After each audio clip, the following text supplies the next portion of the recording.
Moses going towards the Red Sea as he's escaping Egypt with all of the tribes of Israel. Moses was son of Pharaoh for 40 years before he realized he was Jew and decided to take the tribes of Israel out of Egypt. Another 40 years in the middle. Yeah. 40 years of Prince, 40 years in the desert, then at 80 he decided. Yeah. Yeah. But when he decided he was going to go and with the tribes of Israel, he was leaving, and all of a sudden the Pharaoh changed his mind and went after him. Well, you know, I was reading this. Now, when the Pharaoh weren't going to let him go, there was this whole thing where Moses and the other high priest of Egypt were having like a battle of manifestation. The ones that could manifest the wildest, craziest things was going to win. So like they had like frogs raining from the sky. He threw his staff down and it turned into a snake. He got water, he got blood to flow through the city and all this stuff. But he won that contest.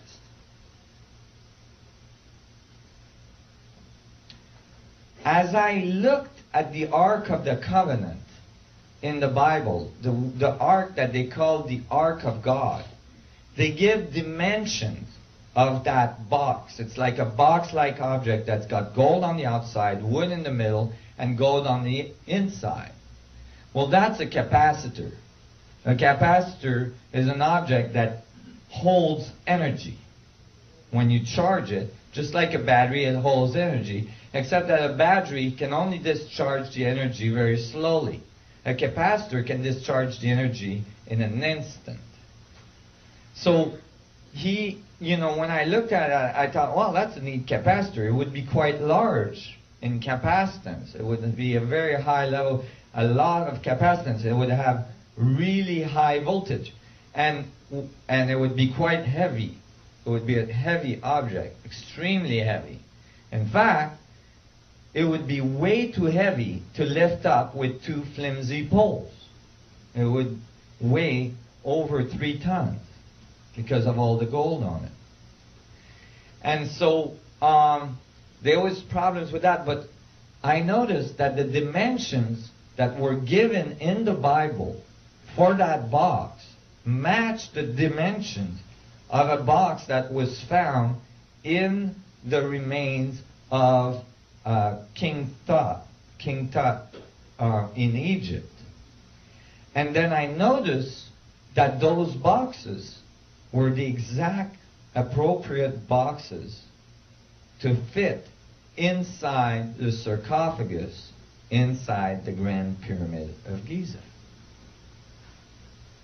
Meaning that the box size is a perfect fit so that you can lower the ark inside the sarcophagus, inside the Grand Pyramid, and then push the poles in without having to touch the capacitor, which would zap the crap out of you. So when you look at, and then I noticed as well that the outside dimensions of the sarcophagus are exactly half, actually are twice the volume of the inside dimension. Exactly. Okay, so it's a perfect octave. And then if you measure the ark as described in the Bible, that's again twice smaller than the inside dimension of the sarcophagus. So now you have another octave.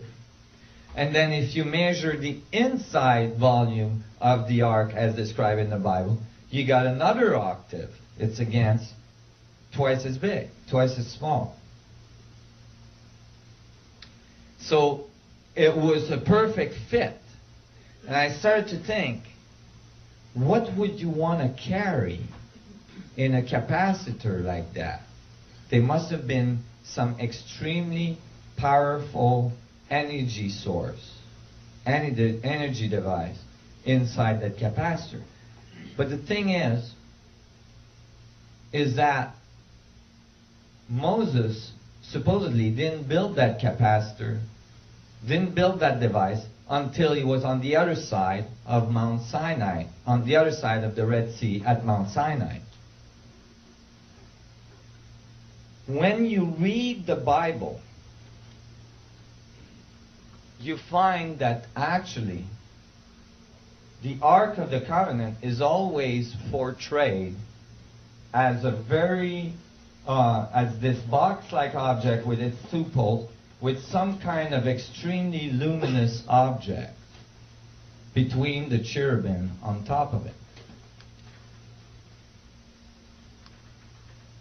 And then you see that in the Bible, this object is always described with a huge, what they call pillar of cloud or pillar of light above it, a huge vortex.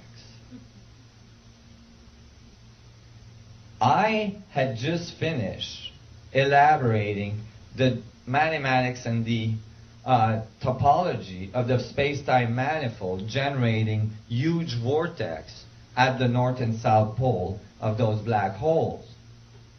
And if you were to build a small one, you would generate a vortex like that as well. So I thought that was interesting, but I didn't really have anything on it. And then I read something that boggled my mind. This is the crossing of the Red Sea. Moses is now going towards the Red Sea, and the Pharaoh has changed his mind and is going after him. Maybe the Pharaoh changed his mind and went after him because Moses left with something the Pharaoh didn't expect Moses was going to leave with.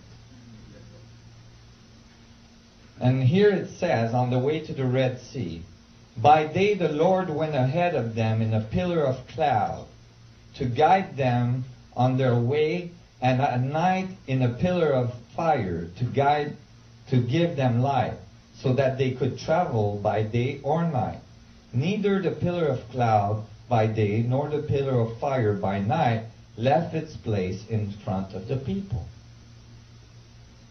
But you see, that pillar of fire and that pillar of cloud is always described on top of the Ark of the Covenant. Yet, here, they're not supposed to have the Ark of the Covenant yet. You see what I mean? So now I'm going, wait a minute. The box-like object that they're describing in the Bible might just be the carrying case for the power supply,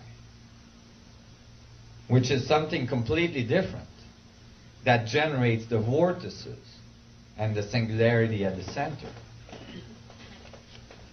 So I was starting to read this, and I'm like, okay, well, this is interesting, and I'm reading more, and it's saying that there's clouds above and there's clouds below and so on. And I thought,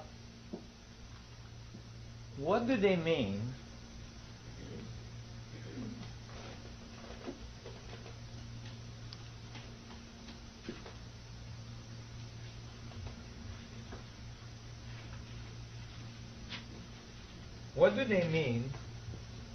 by God?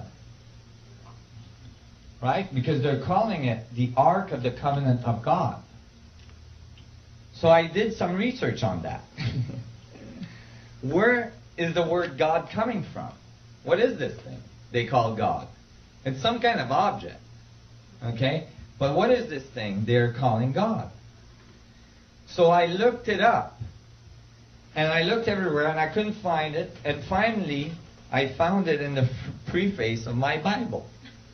Look in the preface of your Bible, and it will say where the word God was translated from. The word God was translated from the word Tetragramaton. Tetragramaton. Oh my God. That freaked me out.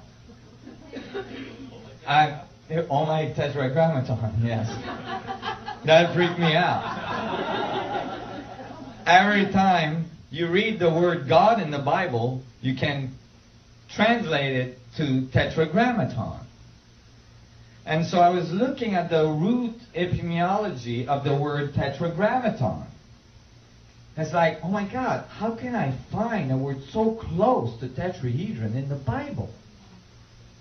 And I looked at the etymology, and it turns out that tetra, which is 4, right, was used, 4, and grammaton has a root word that can be grammar.